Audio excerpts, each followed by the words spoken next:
एक अजीब सी बात है, ह्यूमन सिविलाइजेशन ने हिस्ट्री में कभी इतनी प्रोग्रेस नहीं की जितनी आज की है।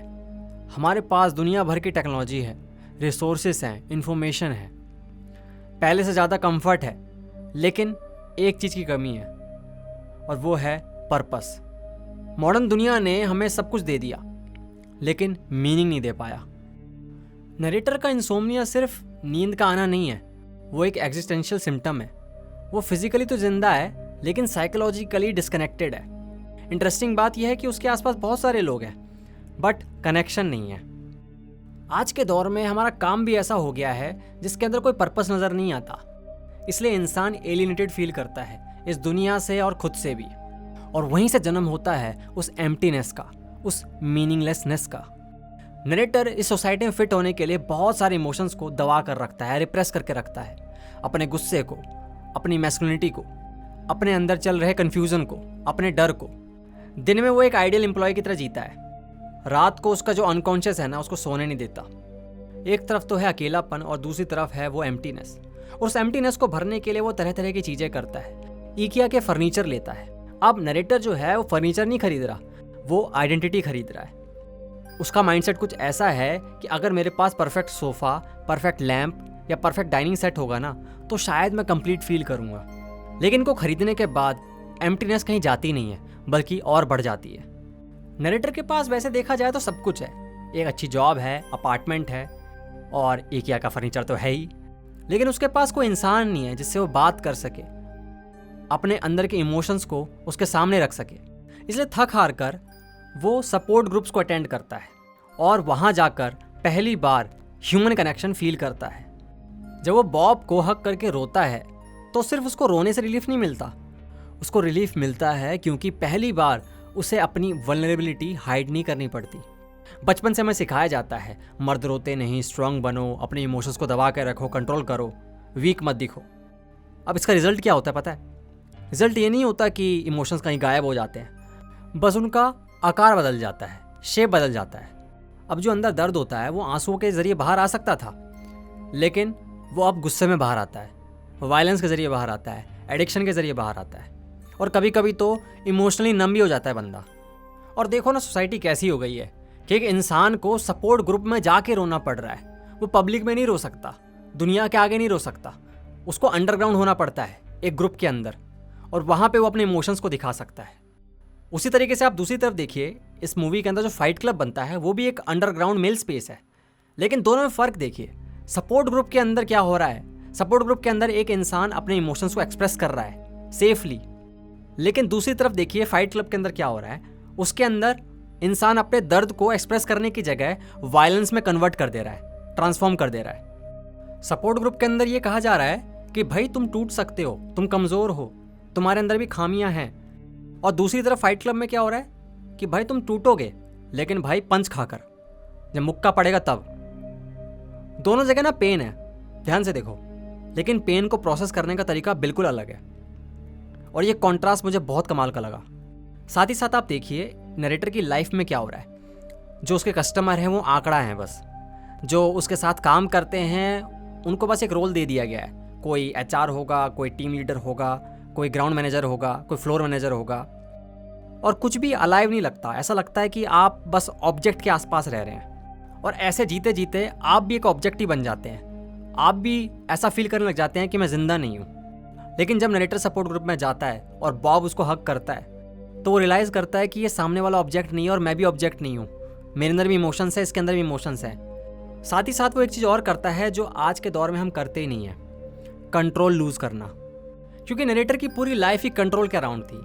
अपना करियर कंट्रोल करना है, इमेज कंट्रोल करना है, फ्यूचर को कंट्रोल करना है, हर चीज़ ना परफेक्टली क्यूरेटेड होनी चाहिए। जैसे ही बॉब उसको हक करता है वो कुछ पल के लिए जाने देता है, और उस जाने देने वाले पल में ही, उस लेटिंग गो वाले मोमेंट में ही उसको पीस मिलता है, वो रिलीफ मिलता है। जिस टायलर डर्डन को आप देखते हैं वो कोई रैंडम स्प्लिट पर्सनैलिटी नहीं है, वो एक्चुअली में हमारे नरेटर का शैडो ही होता है। टायलर डर्डन एक कैरेक्टर कम और एक साइकोलॉजिकल आइडिया ज़्यादा लगता है। वो उस हिस्से को रिप्रेजेंट करता है जो इंसान अपने अंदर दबा के रखता है, वो कॉन्फिडेंस जो कभी डेवलप नहीं हुआ, वो गुस्सा जो तुमने कभी एक्सप्रेस नहीं किया।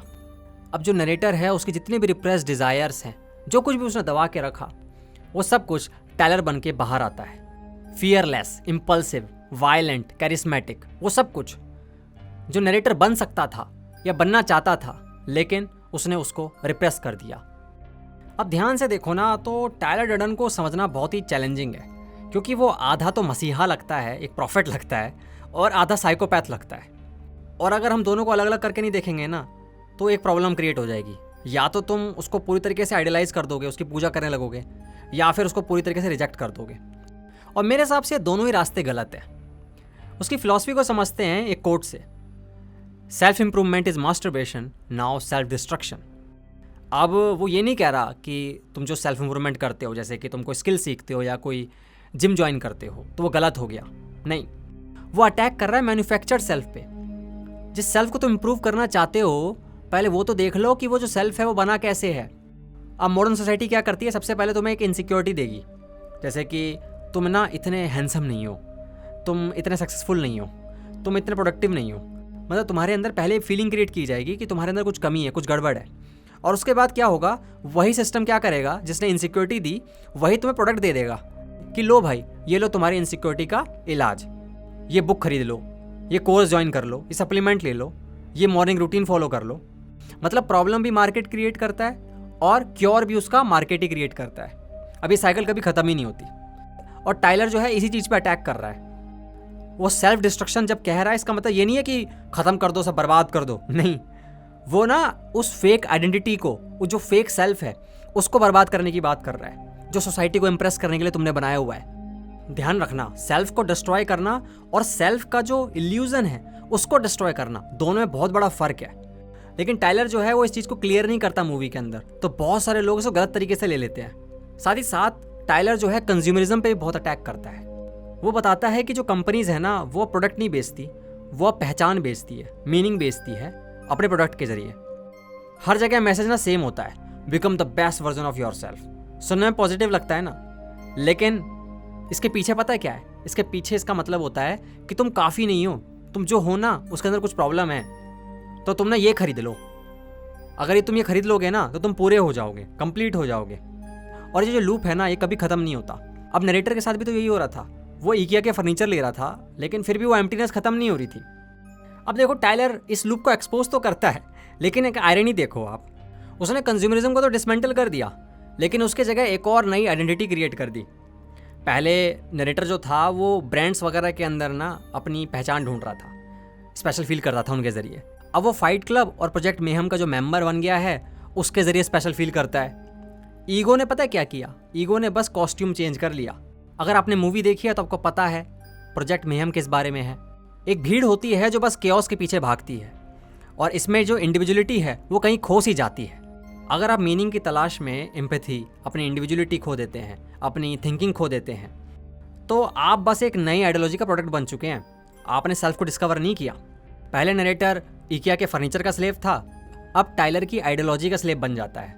टायलर जो है वो दो वार्निंग दे रहा है, एक कि अपने हिडन सेल्फ को इग्नोर मत करो, और दूसरा अपने डार्केस्ट इम्पल्सिस को ना अपनी पहचान मत बनने दो।